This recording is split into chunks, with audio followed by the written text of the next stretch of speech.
Berjumpa kembali dalam Di Balik Cerita. Kali ini, Di Balik Cerita akan menyajikan sebuah kisah yang berjudul Pemburu Kuyang. Di tepi hutan lebat yang jarang dijamah manusia, hiduplah seorang pemburu hewan bernama Lukman. Ia sudah menggantungkan hidupnya dari hewan buruan yang ia jual di pasar. Hutan itu dulu penuh dengan kehidupan. Setiap langkah selalu menjanjikan hasil untuk penghidupan. Namun perlahan, semuanya berubah. Lukman mulai menemukan bangkai-bangkai hewan yang tidak biasa. Rusa, babi hutan, bahkan burung. Semuanya mati tanpa luka, kering dan ringan, seolah-olah sesuatu dari dalam tubuh mereka telah diambil tanpa sisa. Awalnya Lukman mengira itu adalah sebuah penyakit atau bahkan ulah predator lain, karena ia tahu tidak ada pemburu lain yang pernah menjamah hutan itu selain dirinya. Tapi setelah ditelaah, tidak ada jejak gigitan, tidak ada darah, dan tidak ada tanda-tanda perlawanan. Semakin hari jumlah bangkai semakin banyak, dan Lukman hampir tidak bisa menemukan hewan hidup yang berada di hutan tersebut. Ia pun mulai gelisah dengan penghidupannya setiap hari yang tidak mendapatkan pemasukan. Rasa gelisah itu kemudian berubah menjadi rasa penasaran. Apa penyebab kematian hewan-hewan tersebut? Hutan yang dulu Lukman kenal kini terasa sangat asing, seperti menyimpan sesuatu yang tidak ingin ditemukan. Lalu bisikan lama yang pernah Lukman dengar saat kecil mulai teringat kembali tentang makhluk bernama Kuyang yang dulu pernah heboh di desanya, melayang di malam hari dan mengambil kehidupan dari bayi-bayi dan anak kecil yang ada di desa tersebut. Namun saat itu Lukman masih sangat kecil, dan ia tidak pernah benar-benar mempercayai cerita itu. Hingga semuanya terasa terlalu mirip untuk diabaikan dengan kisah hewan yang ia temukan. Lukman perlahan mulai mengamati. Malam demi malam, Lukman bersembunyi di antara pepohonan. Hingga suatu malam, Lukman melihat sesuatu yang melintas di atas cabang-cabang pohon tinggi. Cepat, hampir tidak terlihat, namun cukup untuk membuat tubuhnya membeku. Lukman mengangkat pandangannya, dan untuk pertama kalinya, Lukman melihatnya dengan jelas. Kepala manusia melayang dengan organ yang menggantung di bawahnya. Itu adalah wujud Kuyang. Sejak saat itu, tujuan Lukman berubah. Lukman tidak lagi memburu hewan. Ia ingin memburu Kuyang. Dengan jebakan, dengan kesabaran, dengan kemarahan yang tumbuh karena merasa wilayahnya telah diganggu. Malam demi malam Lukman mengikuti bayangan itu, mencoba memahami pola geraknya, dan mencoba mendekat tanpa terlihat. Tapi ternyata perburuan itu tidak pernah mudah. Setiap kali Lukman merasa dekat, Kuyang itu selalu menghilang lebih dulu, seolah-olah sadar bahwa dia sedang diintai. Kadang Lukman mengejar dari satu pohon ke pohon lain. Kadang Lukman hanya bisa berdiri diam, merasakan sesuatu yang mengawasinya dari atas. Tapi semakin lama, Lukman mulai menyadari satu hal. Lukman bukan satu-satunya yang berburu di hutan tersebut. Nyatanya, Kuyang itu berburu lebih ganas daripada dirinya. Hingga suatu malam, Lukman berhenti mengejar.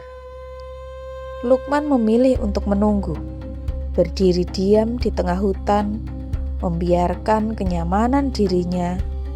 Dan untuk pertama kalinya, Kuyang itu tidak melarikan diri.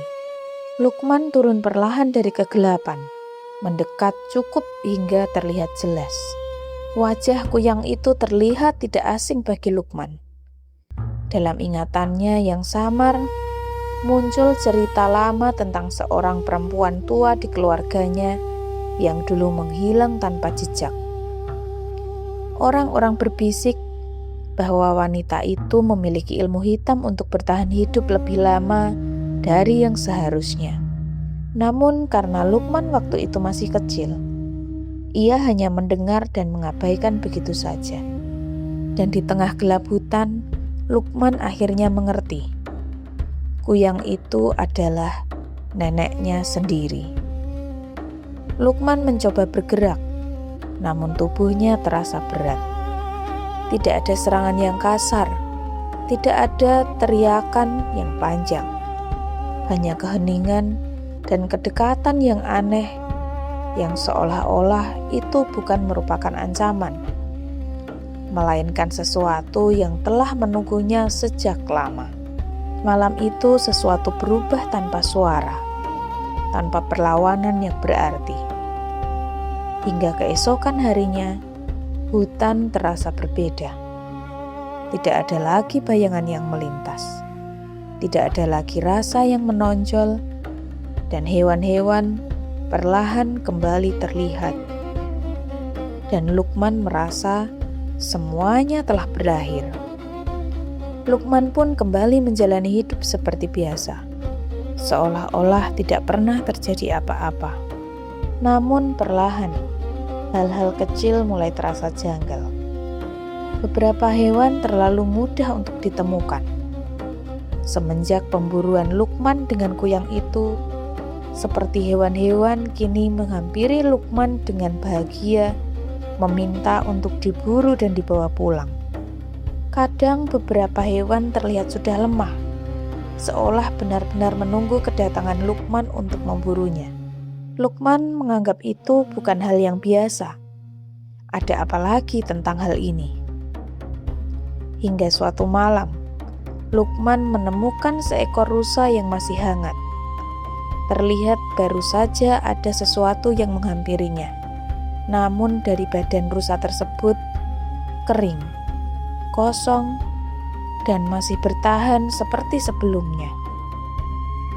Rasa dingin merambat di tubuhnya. Lukman kemudian mulai mengingat kembali, mencoba menyusun kejadian demi kejadian. Namun semuanya terasa kabur. Kapan semua ini dimulai? Mengapa setiap langkah yang Lukman ambil terasa seperti pernah Lukman lakukan sebelumnya? Malam itu Lukman kembali ke hutan. Lukman berdiri diam, menunggu, dan tidak lama ia mendengar sesuatu dari atas. Perlahan ia mendongakkan kepalanya, dan di antara cabang-cabang gelap, Lukman melihat bayangan itu lagi. Namun kali ini bukan satu. Ada dua kuyang melayang di antara pepohonan. Tubuhnya terasa ringan, terlalu ringan, dan seolah ada bagian dari dirinya yang hilang. Dan di sana Lukman melihat badannya sendiri, tidak utuh, kepalanya terpisah. Dan saat itulah Lukman mengerti. Sejak awal Lukman tidak pernah benar-benar berburu kuyang. Lukman hanya mengikuti, dipandu, diarahkan tanpa sadar. Semua yang Lukman temukan, semua yang Lukman kejar bukan kebetulan. Hutan tidak pernah kehilangan pemburu kuyang, tapi Lukman hanya mengganti. Di atas pepohonan yang gelap, dua kuyang kini melayang di sampingnya.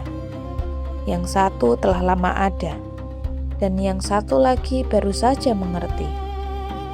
Di bawah mereka, kehidupan berjalan perlahan. Hewan-hewan lain masih tergeletak diam, masih hangat, masih hidup, menunggu giliran. Nah kawan-kawan, itulah tadi kisah tentang Lukman, si pemburu kuyang. Bagaimana pendapat kalian? Bisa tulis di kolom komentar. Dan sebelum video ini berakhir, pastikan kawan-kawan sudah menekan tombol like dan tombol subscribe agar tidak ketinggalan dengan video-video yang berikutnya. Karena di balik cerita masih ada cerita.